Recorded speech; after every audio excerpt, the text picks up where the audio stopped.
Assalamualaikum warahmatullahi wabarakatuh. Ya, apa kabar pemirsa ANTV dimanapun berada, terutama yang berada di daerah Sulawesi Selatan.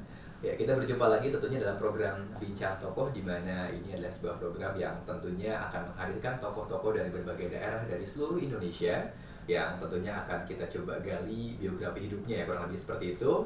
Tentunya untuk mendapatkan inspirasi ataupun juga mungkin motivasi dalam kehidupan sehari-hari. Dan kebetulan di program Bincang Tokoh kali ini, bintang tamu yang hadir ini adalah Bapak Haji Andi Akmal Pasdodin. Selamat pagi, Pak. Selamat pagi, Assalamualaikum warahmatullahi wabarakatuh. Waalaikumsalam warahmatullahi wabarakatuh. Dan beliau ini merupakan anggota DPR RI dari Komisi 4 yang membidangi pertanian, kehutanan, kelautan, dan juga perikanan. Dan kebetulan dalam Bincang Tokoh kali ini kita akan mencoba berbincang dengan beliau tentunya untuk sekali lagi mendengar kisah hidupnya yang luar biasa sehingga akhirnya bisa duduk di kursi DPR begitu. Ya, Bang Andi, boleh diceritakan sedikit mungkin kepada pemirsa ANTV mengenai latar belakang keluarga Pak Andi pada masa kecil, mungkin seperti apa ataupun juga dari berapa keluarga begitu, Pak Andi? Baik, terima kasih. Jadi alhamdulillah saya anak kelima dari 5 bersaudara dan sebenarnya bukan politisi. Kebetulan bapak itu adalah saudagar ya, benar di Jakarta, punya kapal kapal rakyat ya, mengangkut kayu. Kemudian pada saat kondisi tidak memungkinkan dia pulang kampung gitu ya. Jadi saya banyak lahir dan besar di Bone, satu kabupaten di Sulawesi Selatan. Sejak kecil ya namanya kita orang kampung ya, tentunya dengan keterbatasan fasilitas sarana, namun tidak menyurutkan semangat itu untuk terus belajar. Alhamdulillah seperti itu. Baik. Nah, berarti waktu masa kecil Pak Andi ini mungkin seperti masa kecil pada anak-anak lain gitu tuh, kayak misalkan mungkin pernah nakal gitu, pernah bolos sekolah atau kayak gimana gitu waktu di sana. Jadi Aldo memang sejak kecil ini dipercaya teman-teman jadi pemimpin. Jadi ketua kelas ini dari mulai SD sampai SMA. Oh baik. Berarti emang udah jadi leader ya, dari SD sampai SMA gitu ya. Diberikan tugas dan mungkin nakalnya karena sebagai ketua kelas harus juga menyenangkan teman-teman. Jadi kadang-kadang kita bolos bersama, kadang-kadang juga kita ngabsenin temen yang boleh. Iya, seperti itu. Jadi mungkin karena itu ya menjadi senang sama teman-teman untuk jadi pemimpin. Baik. Berarti masa SD sampai SMA Bang ini kan dihabiskan itu di sana Bang. Iya, Kabupaten Bone. Nah itu lalu bagaimana ceritanya Bang akhirnya bisa kuliah waktu itu di Bogor di PB seperti itu? SMP SMA di Kabupaten Bone semua ya. Sekitar 4 jam dari kota Makassar gitu. Alhamdulillah pada saat SMA, kebetulan itu tahun pertama kalinya kita dapat undangan masuk IPB namanya, undangan seleksi masuk IPB. Sebenarnya sih kalau bukan karena undangan seleksi masuk IPB, nggak mungkin orang kampung timur bisa masuk IPB gitu ya. Karena kan kita tahu gimana sulitnya masuk perguruan tinggi di Jawa gitu, apalagi IPB kan masuk 5 besar ya. Alhamdulillah saat itu jadi mungkin memang takdirnya saat itu ada undangan seleksi masuk, dan saat itu teman-teman nggak terlalu berminat, akhirnya dilihat dari nilai rapot juga, akhirnya saat itu dikirim berapa orang, cuma satu yang kepilih alhamdulillah. Tahun 93. Bang Andi aja bertahun 93. Iya, tahun 93 saat itu. Wah, itu luar biasa. Dan ini SMA pertama kali bisa mengirimkan alumninya ke perguruan tinggi negeri di Jawa gitu. Ada kebanggaan tersendiri. Ini saya kira luar biasa. Tapi di balik itu juga ada perjuangan berat. Nah, itu gimana Bang perjuangan? Karena kita ini dari kampung ya, fasilitas kita belajar terbatas ya, kemudian juga buku-buku terbatas, harus bersaing dengan teman-teman dari seluruh Indonesia yang ada di PB. Betul. Di PB kita tahu saat itu kan sangat ketat ya perkuliahan ya. Tidak bisa melewati yang kedua IP langsung DO. Gitu ya, di bawah 1,3 langsung DO, di bawah 2 harus harus mengulang kelas, dan sekitar 10%, sekitar 100 orang itu tidak bisa naik kelas dan harus keluar pulang kampung gitu. Saya kira ini tantangan yang terberat. Ya, baik Bang Andi, berbicara mengenai soal kisah orang kampung gitu kan, ya akhirnya berhasil kuliah di IPB, itu perjuangan seperti apa sih Bang yang pada saat itu mungkin harus diraih gitu kan ketika Abang berhasil masuk ke IPB, apa saja mungkin hambatannya, terus juga seperti apa perjuangannya lah kurang lebih seperti itu Bang? Jadi pertama ini anugerah besar bagi saya pribadi ya, karena memang salah satu cita-cita hidup saya itu salah satunya IPB. Jadi ada 5 saat itu ya, alhamdulillah bisa masuk.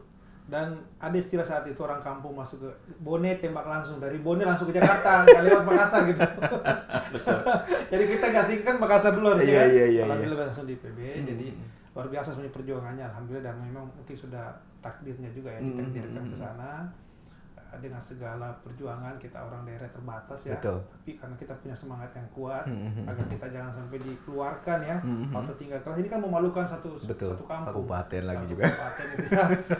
ini saya kira menjadi tantangan terbesar dan menjadi pemicu semangat ya untuk bertahan dan sampai selesai gitu. Baik, nah ini berbicara mengenai soal jurusan Abang memilih pertanian di IPB begitu, ini memang tertarik dari sejak sekolah kah atau ada mungkin karena di IPB pilihannya itu misalnya atau bagaimana begitu Bang? Pertama memang saat itu kan insinyur pertanian keren ya. Kebetulan saya punya paman itu kepala dinas insinyur pertanian. Baik. Jadi sejak kecil tuh udah melihat figur yang dekat dengan petani dan memang di sana hampir 75% penduduknya petani. Ya, petani tanam pangan kan. Jadi sesuatu yang sangat dekat dan orang tua saya juga punya sawah yang luas. Kakek saya kebetulan istilahnya luas lah yang bagi-bagi tanah di sana ya. Jadi sejak kecil kita sudah berkecimpung dengan dunia pertanian sehingga kita ingin menjadi insinyur pertanian. Gitu. Dan pas lah di PB sebagai kampus khusus pertanian saya ketemu jodohnya pas ya kayak gitu Bang. Siap. Nah baik, dan pemirsa TV nanti setelah ini kita akan berbincang lebih jauh mengenai soal kisahnya Pak Andi ketika di IPB, mungkin aktif di organisasi apa saja, lalu juga setelah lulus kemana aja. Dan yang pasti jangan kemana-mana, nanti kita akan kembali lagi tentunya setelah pariwara berikut ini. Ya baik, dan pemirsa TV kita kembali dalam program Bincang Tokoh, tentunya masih bersama dengan Bapak Haji Andi Akmal Fasludin ya, yang sekali lagi merupakan salah satu tokoh dari Sulawesi Selatan. Dan tadi kita sudah berbicara sedikit mengenai kisah masa kecil beliau yang memang sudah dari sejak SD sampai SMA terpilih menjadi ketua kelas begitu ya Pak ya. Dan juga merupakan satu-satunya dan paling pertama gitu kan pemuda dari Bone yang bisa masuk ke IPB pada saat itu. Dari SMA. Dari SMA. Dari SMA semuanya, Pak? Iya, SMA saya. Oke, itu baru pertama kali. Mungkin ketika ada nggak pengalaman Bapak pulang lagi ke sana disambut gimana gitu ketika sudah jadi alumni atau pas lagi masa kuliah gitu, Pak? Iya, jadi memang yang paling berat di IPB itu kan tingkat persiapan bersama. Jadi setahun itu memang diseleksi. Iya. Jadi di sana digojlok, kemudian juga dilihat mana memang yang bisa melanjutkan ke tingkat berikutnya. Jadi dari 2.000 orang itu 200 orang tinggal kelas, ada juga langsung keluar ya. Di situ perjuangannya berat. Sehingga pada saat pulang kampung itu ya memang disambut tapi kita kurus banget. Karena memang setahun itu terbebani dengan pikiran jangan sampai kita ini dikeluarkan nih. Betul.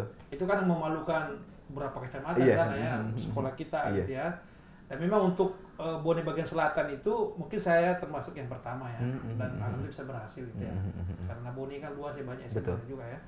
Jadi ini luar biasa dan ini menjadi pemicu juga dan pemacu juga teman adik-adik kelas untuk berkiprah bahwa kita bisa sebenarnya berkuliah dan sederajat sama dengan teman-teman kita dari daerah lain termasuk dari Pulau Jawa gitu. Selama ini kan ada persisi bahwa orang dari daerah, dari Nusa Timur ini kan ketinggalan. Betul. Sebenarnya kalau kita punya semangat kuat dan kita punya kemauan ya, pertama kemauan. Memang sih mungkin dari sisi fasilitas kita kurang, tapi karena kemauan kita yang kuat dan tekad yang kuat sehingga kita bisa seimbang dengan teman yang lain. Betul. Apalagi kalau misalkan kalau saya dengar gitu Bang, kalau misalkan orang-orang Sulsel kan emang semangat juangnya tinggi sekali begitu ya, kayak ini merantau luar biasa memang. Nah, ini berbicara soal merantau ketika Abang di Bogor nih Bang. Ini kan di Bogor apakah pada saat itu ada sanak saudara kah atau benar-benar sendirian pada saat itu? Kalau di Bogor sebenarnya nggak ada sanak saudara, di Jakarta aja ya. Jadi memang kita betul-betul langsung tiba di Bogor, bergaul sama teman-teman dari Sulsel ya, sama yang lainnya. Kemudian kita tentu jadi anak kos ya, gaul sama seluruh teman-teman lah. Jadi ya jadi anak rantau, anak kosan yang tentu harus mengatur pengeluaran ya. Kemudian juga kita harus sehat juga dan cari sampingan.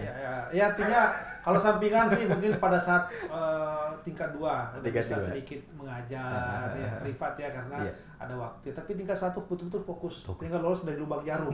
Ini lubang jarum karena sangat-sangat susah gitu. Iya, siap. Seperti itu. Baik. Nah, lalu ketika Abang setelah di kampus ini kan juga Abang bisa dikatakan dari sejak sekolah juga sudah aktif gitu ya. Mungkin ketika di kampus aktif organisasi apa saja pada saat itu, Bang? Ya alhamdulillah sih pada saat tiba di Bogor itu langsung gabung sama teman-teman yang aktif di masjid kampus. Ya bisa terjadi memang kita jadinya nggak kena pengaruh-pengaruh yang negatif. Betul. Karena gaul sama orang-orang yang punya kegiatan yang positif lah gitu ya. Teman-teman daerah juga ada namanya organisasi IKAMI Sulsel, Ikatan Mahasiswa Sulsel yang ada di Bogor ya. Kebetulan kita punya asrama di sana juga. Terus juga ketemu dengan senior-senior yang dekat dengan masjid kampus. Salah satu namanya Dewan Keluarga Masjid Al-Ghifari IPB. Nah seperti jadi dari situ kemudian berikutnya pada saat kalau terjadi Orde Baru ya, itu kan terbentuk kami Iya. atau Fahri Hamzah ya, Betul. Kesatuan Aksi Mahasiswa Muslim. Saya saat ini didaulat sebagai pengurus di Bogor saat itu di PB. Jadi Baik, demo-demo saat itu kita sangat aktif karena Iya. pada saat itu Iya. kita masih mahasiswa gitu. Baik. Jadi bolak-balik ke Jakarta itu Iya. sudah biasa. Baik. Nah, tapi mungkin memang berawal dari kampus ya ketika Abang mengenal politik kah atau bagaimana? Betul, jadi benar bahwa belajar politik dari teman-teman. Soalnya sih kita saat ini nggak berpikiran politik. Iya. Ya kita aktif aja untuk ada waktu kita yang positif, bisa bergaul, perluas jaringan. Nah kemudian ternyata kan kami ini kan terbentuk ya, Orde Baru jatuh itu kan terbuka peluang Iya. untuk mendirikan partai baru kan. Saat itu Partai Keadilan. Iya. Kebetulan Partai Keadilan diisi oleh banyak kan aktivis kampus. Terutama dari masjid kampus tadi ini. Iya. Ya seperti misalnya Pak Nur Mahmudi, Pak Sumanjaya, Iya. itu dosen saya semua di PB. Ada berapa ya Pak dan lain-lain. Nah, kemudian setelah di kampus kita sudah memang aktif saat itu, ya tentu kita ini kan setelah selesai kan nggak mungkin langsung jadi masuk politik dong. Iya, Kita harus betul. punya modal nih. Betul. Ya kan ya kita harus kerja dulu. Iya. Wah, waktu di PB pun alhamdulillah saya sempat juga asisten dosen juga cukup lama ya. Dan agak ini asisten dosen sosiologi dan pendidikan agama Islam. Oh, Ya karena iya, kita iya, sudah iya, aktif dari iya. awal, akhirnya kita juga membina adik kita yang tingkat baru ya supaya mereka tuh bisa lebih inilah jauh dari keluarga tapi tidak juga terombang-ambing di Bogor gitu Di ya. Bogor, siap. Gitu. Nah, baik, berbicara mengenai soal Bang Andi nanti bekerja setelah lulus, nanti kita tentunya akan mengulik lebih dalam lagi untuk pemirsa TV. Jangan kemana-mana, kita akan kembali tentunya setelah pariwara berikut ini, tetap di Bincang Tokoh. Ya, baik, dan pemirsa TV masih kembali lagi bersama saya MC Arinata dan juga Bang Andi Akmal Pasludin ya sekali lagi dalam program Bincang Tokoh. Tadi kita sudah sedikit mengulik tentang background beliau ketika masih di kampus. Ternyata memang sudah aktif menjadi seorang bau-bau aktivisnya sudah ada. Jadi gak heran kalau misalkan sekarang akhirnya terjun ke politik begitu Bang ya. Nah, tapi sebelum menjadi politikus dan duduk menjadi anggota wakil rakyat seperti sekarang ini Bang, mungkin Bang Andi sebelumnya pernah bekerja pengalaman di mana dulu begitu? Jadi memang karena kita merantau ya, walaupun kita dapat orang tua kiriman, dapat juga beasiswa, tapi saya juga harus bisa belajar cari uang. Saya kira ini penting agar ada bagaimana caranya sih kita dapat mendapatkan uang ya. Kita kasih privat, kemudian asisten dosen juga. Kemudian pada saat agak luang kuliah kita ikut proyek dosen, ya kan? Ini kan sebagai rangka untuk kita belajar ya, bukan masalah uangnya tapi pembelajaran yang penting sebenarnya. Nah kemudian setelah itu alhamdulillah kita ikut proyek Bank Dunia juga saat itu Helen Keller ya yang survei masyarakat perkotaan. Jadi dari kegiatan-kegiatan itu kita dapat pengalaman, dapat uang juga lah gitu ya. Nah setelah itu semuanya alhamdulillah selesai kuliah saat itu terima di PT Permodalan Nasional Madani. Jadi BUMN saat itu dan ditempatkan di Makassar. Jadi ini ceritanya. Tapi pada saat itu saya udah aktif di partai juga karena udah ada juga penghasilan. Jadi ini kan partai ini harus kita hidupi, nggak bisa kita hidup dari partai gitu ya. Dengan penghasilan yang lumayan kita menjadi ketua bidang kepemudaan di Bogor, kemudian di Jakarta Utara juga pada saat itu jadi ketua bidang kepemudaan. Jadi bagi saya itu kerja itu bukan masalah tidak kita punya uang banyak atau tidak, tapi ini pembiasaan agar kita mandiri. Mandiri, siap, ya, betul. Kita nggak tergantung sama orang lain. Nah baik, nah berarti ketika Abang kembali ke Makassar inilah pertama kalinya mencalonkan diri begitu ya, menjadi anggota DPRD dulu waktu itu Bang? Ya, jadi saat itu sebelum di PNM saya sempat jadi kepala cabang sebuah asuransi syariah. Jadi saat itu ke Makassar kan, tapi sambil ikut tes PNM juga, tapi belum ada keluar dari PNM. Kita terima dulu nih kepala cabang, ya kan, sebuah asuransi syariah berjalan setahun, kemudian setelah itu ada pengumuman PNM diterima, pindahlah ke PNM. Jadi, karena memang kita sudah dari aktivis, kemudian sudah nyambung dengan PKS ya, di Sulsel diangkat jadi ketua Papilunya pada pemenangan pemilu. Saat itu kita belum 2004, jadi caleg pertama kalinya 2004, caleg provinsi dari kampung tentunya ya, jadi Kabupaten Bone, Sopeng Wajo. Alhamdulillah saat itu dengan sistem nomor urut, kebetulan karena ketua Bapilu nomor 1 terpilih. Nah saat itu alhamdulillah PKS di sana dapat 8 kursi gitu. Baik. Jadi emang tahun 2004 pertama kali ya jadi anggota wakil rakyat. Baik. Nah Bang juga sebelum ke DPR ini kan maksudnya sebelum ke Senayan ini kan istilahnya di sana sempat 2 kali terpilih begitu ya? Iya, jadi periode pertama ketua fraksi dulu 5 tahun, alhamdulillah diamanahkan dan pada saat periode kedua wakil ketua DPRD Sulsel, dan pada saat itu juga dia Manakes sebagai ketua umum PKS di Sulsel.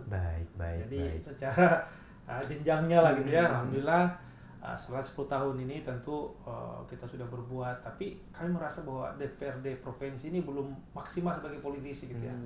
Ya kita harus bisa naik jenjang ke pusat. Gitu. Baik. Walaupun memang tantangannya luar biasa dan tentu challenge yang sangat tinggi ya.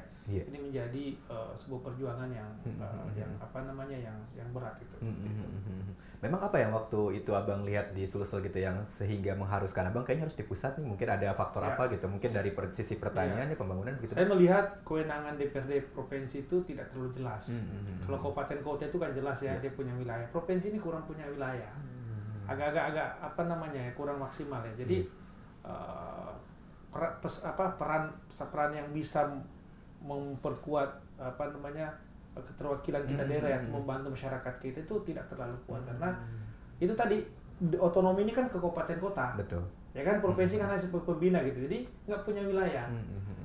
Sehingga tentu kita melihat bahwa dengan kita berkiprah di pusat, tentu kita bisa berjuang untuk satu negara gitu ya, dan tentu untuk dapil sendiri banyak yang bisa kita perjuangkan. Ya kan, semua kebijakan semua yang terjadi di daerah itu kan semua kebijakannya dari pusat. Ini saya kira menjadi tantangan yang, dan saya kira semua politisi punya cita-cita menjadi anggota DPR RI. Baik, betul Bang. Nah, berbicara mengenai soal jadi wakil rakyat, Abang juga sempat dicalonkan menjadi calon gubernur Sulawesi Selatan pada saat itu. Ini gimana cerita awalnya, Bang? Jadi saat itu kan memang kita ini kan penokohan juga ya, bahwa pemimpin itu kan ya harus melalui proses. Ya, kita saat itu punya program pemimpin muda istilahnya saat itu. Jadi diperkenalkan ke masyarakat bahwa ini calon gubernur atau calon wakil gubernur. Tapi tentu kita juga realistis. Betul. Bahwa ternyata kan kita survei melihat bahwa memang kita belum maksimal. Artinya tingkat pengenalan, tingkat keterpilihan itu belum memungkinkan kita untuk maju, sehingga kita mengusung saja yang sudah ada. Baik, seperti itu ya ceritanya. Tapi saya penasaran sebetulnya nanti apakah Abang akan pulang lagi ke sana dan mencalonkan diri lagi? Nanti jangan kemana-mana ya pemirsa Antv, kita akan kembali lagi tentunya setelah pariwara berikut ini. Ya, baik pemirsa Antv, kita masih kembali di program Bincang Tokoh, tentunya masih bersama dengan Pak Haji Andi Akmal Pastudin yang sekaligus merupakan anggota DPR RI dari Komisi 4 ya, yang membidangi pertanian, kehutanan, kelautan, dan juga perikanan. Nah, berbicara mengenai soal kisahnya di segmen tadi gitu, yang beliau sempat dicalonkan menjadi calon gubernur Sulawesi Selatan, adakah keinginan di masa depan, Bang, untuk menjadi calon lagi? Atau ya pasti kan punya cita-cita, ini bagaimana itu? Saya kira politisi itu bukan hanya berkiprah legislatif ya, yang memang kalau mau pengen maksimal lagi kontribusinya itu ya harus masuk ke eksekutif, ya kan, pimpinan ya apakah jadi presiden gitu kan, wapres atau menteri atau gubernur atau bupati wali kota gitu. Jadi kalau saya prinsipnya itu sebagai politisi ya kita jalani dulu yang ada ini sambil kita bekerja maksimal, sambil kita lihat seperti apa kira-kira gambaran apakah jalannya nanti gubernur atau bupati, nanti tergambar melalui survei. Jadi saya rutin ke survei setiap tahun untuk melihat seperti apa kira-kira keinginan masyarakat dan juga harapan-harapan masyarakat, dan kita kan harus merencanakan kita punya masa depan. Kita ini apakah masih bertahan di legislatif ini udah periode keempat sekarang kan, atau kita harus pindah kamar nih. Ya kan, tapi pindah kamar juga harus berdasarkan hitungan dan realitas di lapangan. Karena politiknya butuh cost ya, butuh waktu dan lain-lain, harus kita hitung betul. Jadi salah orang menganggap bahwa politik ini tidak ada hitungannya, ada hitungannya semua. Apalagi seperti saya ini yang sudah berkiprah lama di politik, ya harus berhitung cermat sehingga tidak menjadi politisi yang cepat layu gitu. Baik. Nah, Abang juga tentunya masuk di DPR ini tahun 2014, Bang ya. Nah, ini Abang terpilih duduk di Komisi Pertanian karena memang konsen di pertanian kah? Atau karena latar belakang aja, Bang, karena lulusan IPB begitu? Saya kira komplit ini. Alasannya karena pertama memang dapilnya, dan kita Indonesia ini kan agraris ya. Betul. Yang kedua memang dari pendidikan juga saya kira dari pertanian. Yang ketiga memang sangat suka dengan dunia pertanian secara luas ya, pangan ya. Karena ini saya kira problem kita adalah problem pangan. Ya kan, jadi kalau bangsa ini mau kuat, ekonomi kita mau kuat, pertanian harus kita bangun secara mandiri dan kuat itu. Baik, nah lalu Abang bagaimana melihat pertanian di Indonesia secara keseluruhan pada saat ini begitu Bang? Kalau saya pribadi melihat masih agak kecewa ya melihat pemerintah kita yang belum terlalu concern, ya terlalu maksimal untuk sektor pertanian ya. Coba lihat anggarannya ya, mulai penurunan dulu 2014 32 triliun, sekarang tinggal 14 triliun. Baik. Ya kan, satu. Yang kedua, kita melihat petani selama ini masih terpinggirkan, dikatakan pahlawan pangan, tapi perhatian negara itu baru terbatas di sarana input produksinya ya. Itu pun pupuk sering menghilang, ya kan? Benihnya yang kurang. Ya harusnya kan negara itu bisa menjamin bahwa petani kita itu konsen saja menanam, masalah saprodinya udah tersedia gitu. Karena mereka tuh membeli juga kan. Betul. Yang paling parah di hilirisasinya. Ini yang saya selalu katakan bahwa pada saat panen raya ini saya kemarin telepon oleh Dapil, harga anjlok sampai 3.500 ini gabah kita. Mereka tuh menghasilkan 1 hektar cuma dapat 5 ton. Itu sebenarnya nggak menutupi kos produksi sebenarnya. Mereka kan karena ya sudah menjadi rutinitas, menjadi pekerjaan ya. Nah, maksud saya kita sampaikan juga di pemerintah, bahkan ada undang-undangnya, undang-undang pangan ya. Bahwa harus ada lembaga negara yang atau bulog ini diperkuat yang menjamin produksi petani kita dibeli oleh negara pada saat panen raya. Jangan saat harga di bawah HPP tidak ada yang bisa beli. Betul. Bulog hanya bisa menyerap 10% dari panennya petani kita gitu. Bisa siapa yang beli nih? Pemerintah daerah juga saya melihat tidak begitu paham dan konsen. Ada ya tidak semuanya, tapi ada beberapa pemerintah saya lihat tidak terlalu bersemangat untuk mengurusi hilirisasi ini gitu. Kalau ide saya sebenarnya adalah pemerintah daerah itu memperkuat perusahaan daerahnya. Perusahaan daerahnya memang yang bisa membeli gabahnya petani, jagungnya petani pada saat harga jatuh. Karena kalau kita hanya selalu mengeluh dengan bulog, apa solusinya bagi rakyat itu? Betul. Ya kan? Nah, sebagai wakil rakyat tentu kami menggunakan bicara. Anda sebagai eksekutif, bupati, gubernur, menteri, presiden, Anda harus kerja dong. Ini loh masalah di pertanian kita gitu. Dan tidak boleh dibiarkan petani kita ini mengalami kesulitan karena mereka ini sudah menghasilkan pangan untuk kita gitu kan.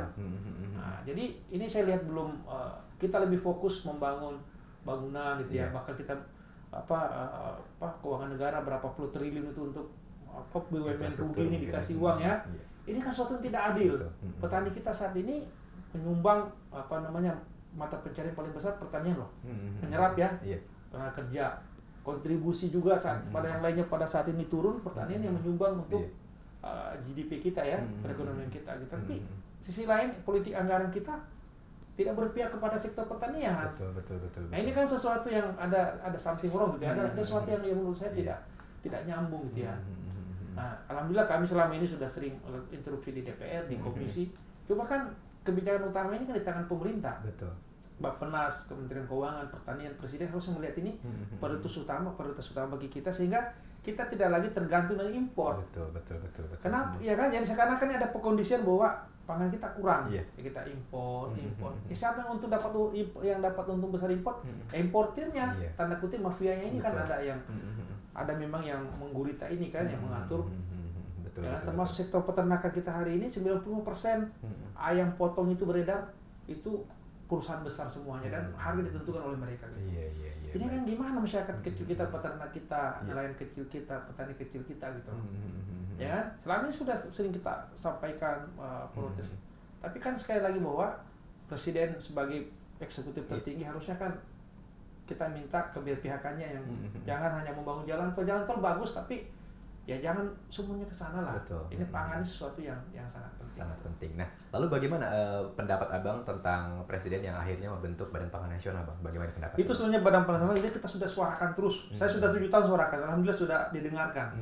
Karena itu amanah undang-undang sebenarnya harusnya sudah ada 5 tahun yang lalu. Karena Badan Pangan Nasional ini kita harapkan itu menjadi solusi ya bagi hilirisasi pertanian kita gitu. Nah, artinya di situ mungkin nanti ada bulog, ada fungsi nanti untuk tata niaga produk pertanian kita, kemudian juga membeli produk petani pada saat harga turun, termasuk kebijakan yang lain. Jadi kita sangat dukung karena itu adalah amanah undang-undang pangan kita. Baik. Nah, lalu bagaimana melihat BPN ke depannya, Bang? Selain sekarang kan Musan baru dibentuk nih, kira-kira apa yang istilahnya kira-kira Abang harapkan? Apakah mungkin pemimpinnya diisi oleh orang profesional atau bagaimana gitu pendapatnya? Ya, sebenarnya sih bagi kami itu nggak melihat latar belakangnya. Yang penting itu profesional. Nanti ya terserah dari mana saja ya. Nah, jangan pendekatan politis semata gitu ya, bagi-bagi kekuasaan ini kan yang merusak Betul, sebetulnya betul. gitu ya. Karena banyak orang yang bukan ahlinya ditempatkan di Betul. situ. Ini kan harus belajar lagi. Iya. Ya harusnya ya ahlinya lah diberikan kesempatan sehingga anak-anak kuliah juga jelas. Oh nanti saya kuliah ini kan ahli ini Iya. berarti ada jenjang saya jadi menteri apa gitu. Ini kan sekarang kebalik-balik nih. Jadi ini kan saya melihat ironis sekali karena kita selalu memuji-muji petani kita, tapi perhatian negara kurang. Betul. Ya kan impor, ya gimana impor nggak datang terus kalau kita sendiri punya produk dan kualitas yang tidak terlalu baik gitu. Iya, baik. Nah, berbicara mengenai soal pertanian, Bang, apa yang sudah Abang lakukan terhadap istilahnya dapil Abang di Sulsel seperti itu terhadap pertanian begitu, Bang? Kalau pertanian itu ada 3 fungsi kita ya. Fungsi pertama tentu kebijakan undang-undang ya. Ini kan saya kira keberpihakan legislasi kita. Alhamdulillah kita sudah bikin undang-undang perlindungan petani. Ada juga undang-undang perlindungan petambak garam, kemudian nelayan. Yeah. Saya kira undang-undang ini sangat berpihak kepada petani dan nelayan kecil kita ya. Kalau di legislasinya ya, termasuk juga mengawal dan memastikan bahwa undang-undang yang ada itu memberikan perlindungan dan perhatian terhadap petani dan kita, termasuk di dapil saya sendiri gitu. Termasuk adanya asuransi pertanian, asuransi nelayan itu kan bagian daripada amanah undang-undang itu kan. Dari sisi anggaran, saya kira alhamdulillah kita di Komisi 4 tentu berjuang agar anggaran ini banyak masuk ke daerah kita, baik dalam bentuk dana alokasi khusus maupun dalam bentuk alsintan ya, atau mungkin dalam benih-benih, bibit. Dan alhamdulillah selama kurang lebih 7 tahun sudah cukup banyak, bahkan banyak sekali. Dan memang kita berikan dalam bentuk kelompok tani sehingga bisa dipakai bersama gitu. Dan sekarang hari ini kita melihat pertanian kita sudah modern karena sudah tidak perlu lagi berpanas-panas pada saat traktornya sudah 4 roda, mesin panennya sudah pakai mobil gitu ya. Kemudian juga menanamnya bisa mesin. Jadi alhamdulillah pada hari ini kita melihat sebenarnya sektor pertanian sudah sektor yang cukup modern ya. Tinggal bagaimana memang kualitas dan harganya ini yang dijaga gitu ya. Jadi itu dari sisi dari sisi anggaran, dari sisi pengawasan saya kira kami memastikan bahwa semua yang terkait di bidang pangan, pertanian, perikanan dan kehutanan ya, lingkungan kehutanan ini betul-betul konsen untuk membantu masyarakat rakyat kita gitu. Saya kira ini fungsi sebagai anggota DPR. Mungkin ada sedikit pengalaman yang tak terlupakan ketika Abang memperjuangkan mengenai soal entah itu petani Indonesia, misalkan ketika rapat dengan kementerian atau mungkin dengan siapapun seperti itu. Ya memang pasti kan ada tuh yang namanya. Ya kita kan sudah biasa lah namanya perdebatan ya, apakah di paripurna ya kita interupsi, kemudian juga di komisi, dan saya lihat memang kita harus sinergi. Nggak bisa misalnya ego kita sendiri karena DPR ini kan kerja kolektif. Betul. Jadi nggak bisa harus sama-sama kita teman yang lain menyampaikan persepsi kemudian kita sampaikan ke pemerintah seperti ini harus kita lakukan. Misalnya bagaimana menambah kuota pupuk subsidi. Mending lebih baik kita subsidi pertanian daripada subsidi BUMN yang bangkrut ini. Ya kan Jakarta Bandung ini yang sudah 100 triliun ini kan sudah luar biasa uang rakyat yang begitu besar tapi hasilnya nggak jelas, sementara yang sudah jelas ini kurang terperhatikan gitu loh. Jadi itu saya kira sangat berkesan sekali, termasuk kesan kami bagaimana kami mau bagi-bagikan alat pertanian yang nilainya mahal itu kepada masyarakat dan mereka tidak pernah terbayangkan bisa dapat secara gratis itu. Maksudnya seperti itu kan. Ini saya kira menjadi kepuasan bagi kami sebagai wakil rakyat juga bahwa kami sudah bekerja wakili mereka dan menyuarakan apa yang menjadi kepentingan. Walaupun memang kami menyadari bahwa legislatif ini kan bukan eksekutor. Eksekutornya di tangan pemerintah. Baik. Ya kan seperti itu. Siap, wah luar biasa sekali ya pemirsa ya. Ya, dan tentunya nanti setelah ini kita juga masih akan berbincang, masih ada satu segmen bersama dengan Pak Andi ini berbicara mengenai soal program dan harapan ke depan mungkin ya Pak terhadap terutama daerah Sulawesi Selatan seperti itu pemirsa. Dan yang pasti jangan kemana-mana, tetap di Bincang Tokoh setelah pariwara berikut ini. Ya, baik pemirsa Antv, kita kembali lagi di program Bincang Tokoh masih bersama dengan Bapak Haji Andi Akmal Pastudin, di mana kita sekarang sudah memasuki segmen terakhir. Sayang sekali memang sebetulnya masih banyak hal yang pengen saya kulik dari beliau ini, terutama kisah hidupnya luar biasa dari yang tadinya di kampung ya Bang ya, bisa duduk akhirnya gitu kan di Senayan sebagai wakil rakyat selama 2 periode sejauh ini. Mungkin juga periode selanjutnya mencalonkan lagi bisa jadi eksekutif atau mungkin legislatif juga. Nah, Bang Andi berbicara mengenai soal harapan Bang Andi ke depan selain yang tadi sudah disebutkan, mungkin ada yang lebih spesifik Bang terkait dengan baik itu entah itu pertanian, terutama mungkin perikanan, terutama gitu ya untuk yang di daerah Sulawesi Selatan gitu Bang. Iya, jadi Sulsel ya, kita lihat bahwa penduduk kita sangat tergantung dengan pertanian. ya kan 70% penyerap tenaga kerja, penghasil juga ekonomi kita, sehingga ya kalau kita concern ya pemerintah pusat, pemerintah provinsi, kabupaten concern ke sana, anggaran diperbesar, teknologi bisa diterapkan, kemudian juga masyarakat bisa dilatih. Saya kira ini menjadi penggerak ekonomi kita gitu. Sulsel ini nggak punya tambang, hanya nikel sedikit lah ya. Jadi tidak ada cara lain menurut saya adalah bagaimana pemerintah provinsi dan kabupaten kota bersinergi dan pemerintah pusat bagaimana bisa menggenjot daripada sektor pertanian. Dan saya kira kemarin kita bersyukur Pak Jokowi kemarin meresmikan bendungan Pasir Lereng ya di Wajo itu bisa mengairi 8.000 hektar lah ya kurang lebih. Jadi saya kira sumber-sumber air yang ada ini bisa kita bendung, kemudian sarana prasarana pertanian kita perbaiki, dan kita tingkatkan indeks pertanaman dari 1 kali menjadi 3 kali misalnya, atau bahkan bisa 4 kali sebenarnya. Jadi padi, jagung, palawija, padi bisa. Bayangkan kalau ini bisa 3 kali lah, minimal 3 kali setahun itu, saya kira bisa menghasilkan perputaran ekonomi yang luar biasa. Dan di Sulsel juga alhamdulillah dari data Bank Indonesia, data kredit KUR sangat tinggi.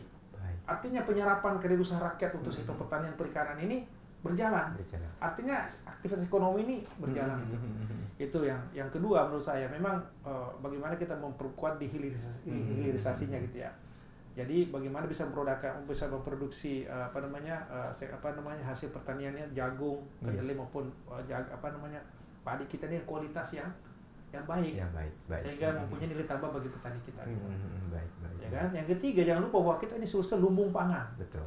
Bisa Indonesia Timur ini dari Sulsel semua, dan kita surplus 2 juta ton ya, bisa ke Kalimantan dan lain, sehingga tidak ada alasan lain bagi kita pemerintah bagaimana menjadikan sektor pertanian sebagai sektor andalan unggulan seperti itu. Baik, dah mumpung sekarang di sini Bang, saya pengen minta pendapat mengenai soal lumbung pangan nasional yang sekarang dibangun di Kalimantan. Bagaimana Abang? Sementara di Sulsel seperti yang Abang bilang bahwa ini sudah surplus begitu Bang. Bagaimana itu pendapatnya? Yang selama ini kan banyak pencitraan. Betul. Kementerian Pertahanan sendiri kasih tugas, terus selama ini apa kerjanya kan?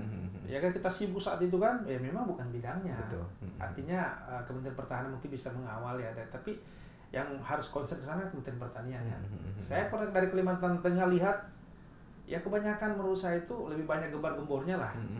Ya kan, karena ya belum terlalu kelihatan juga hasilnya. Kemudian kedua, harusnya itu bukan ini ya, lumbung pangan itu bisa semua daerah sebenarnya. Artinya menurut saya tingkatkan aja anggaran Kementerian Pertanian, tingkatkan aja subsidi untuk petani kita, itu dinikmati oleh seluruh rakyat Indonesia gitu. Tapi kalau lumbung pangan khusus misalnya, memang ada, kalau hortikultura kita dukung karena memang ada daerah tertentu itu bawang putih gitu, bawang merah memang nggak bisa secara nasional. Jadi kalau menurut saya perbaiki sistemnya dulu lah, sistemnya kita perbaiki, kemudian anggarannya kita tingkatkan gitu ya, sehingga anggaran-anggaran dinikmati oleh petani kita. Gitu. Ya, kita dukung yang namanya lumbung pangan, kita dukung.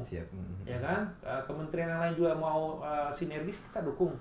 Ya kan, cuma ya sekali lagi bahwa kita ingin kementerian negara itu konsen dengan tupoksinya masing-masing. Seperti itu gambarannya. Baik. Nah Bang, berbicara mengenai soal kisah hidup Abang yang dari dulu sampai sekarang, mungkin ada prinsip yang bisa dikatakan Abang pegang teguh sampai sekarang sehingga membuat Abang akhirnya bisa ada di posisi sekarang begitu Bang? Terutama mungkin entah itu prinsip keluarga misalnya gitu kan, atau bagaimana begitu. Biasanya kan tiap orang pasti punya prinsip yang dipegang teguh dari kecil sampai sekarang tuh, yang bisa mengantarkan sampai di posisi sekarang itu seperti apa Bang? Mungkin bisa dibagi ke pemirsa ANTV begitu. Ya kalau saya pribadi, sabar dan kerja keras itu prinsip ya. Jadi kalau kita merasa kita agak kurang, ya kita harus kerja keras sehingga kita bisa, level kita bisa sama dengan yang lainnya gitu. Yang kedua, dalam perjuangan kan dibutuhkan kesabaran, kuncinya kesabaran. Kalau kita nggak sabar ini, kita bisa dobambak ke kanan ke kiri gitu ya, kita tidak bisa fight gitu. Jadi saya dua aja kalau selama ini adalah sabar dan kerja keras. Sabar dan kerja keras. Ya, itu bagian daripada prinsip hidup, karena tidak ada yang bisa berhasil tanpa kesabaran dan kerja gitu. Ya kan? Betul. Ya seperti itu. Saya sudah rasakan alhamdulillah dari jenjang kuliah, dan saya bisa menamatkan kuliah sampai S3 loh. Nah itu dia bang. Ya, jangan. Duanya S1 di Makassar, PB, ya? S2 di Unhas, S3 di UNM, Universitas Negeri Makassar. Jadi 3 kampus ya selesaikan. Walaupun saat itu sudah jadi anggota DPR provinsi, saya siapkan waktu untuk menyelesaikan itu. Menyelesaikan, baik. Walaupun catatannya agak lama, tapi yang penting selesai. Yang penting selesai. Kan gitu. Tapi itu konsepnya memang sama di pertanian juga bang. Iya, jadi kalau S2-nya di keuangan, tapi keuangan pertanian. Yang ketiganya di sosiologi karena ini berkaitan dengan kemasyarakatan. Gitu. Baik. Berarti memang kalau misalkan abang tuh dari dulu memang concern sekali di pertanian begitu bang ya? Ya. Untuk seperti itu. Karena memang latar belakang orang tua yang petani kah bang atau? Kalau orang tua saya pemilik tanah. Pemilik tanah sih ya. Jadi kalau karena memang dulu dari dari saudagar gitu ya, pulang kampung, kakek punya tanah yang luas, dia pemilik tanah lah. Tapi kita juga terjun juga ikut ya dari kecil, jadi kita tahu lah seperti apa masalah petani, seperti apa sebenarnya penghasilan, kita tahu lah. Seperti itu. Sehingga ini menjadi sesuatu yang perlu kita terus perjuangkan. Karena kalau kita tidak bersuara, jangan sampai pemimpin kita Jakarta merasa semuanya baik-baik saja gitu.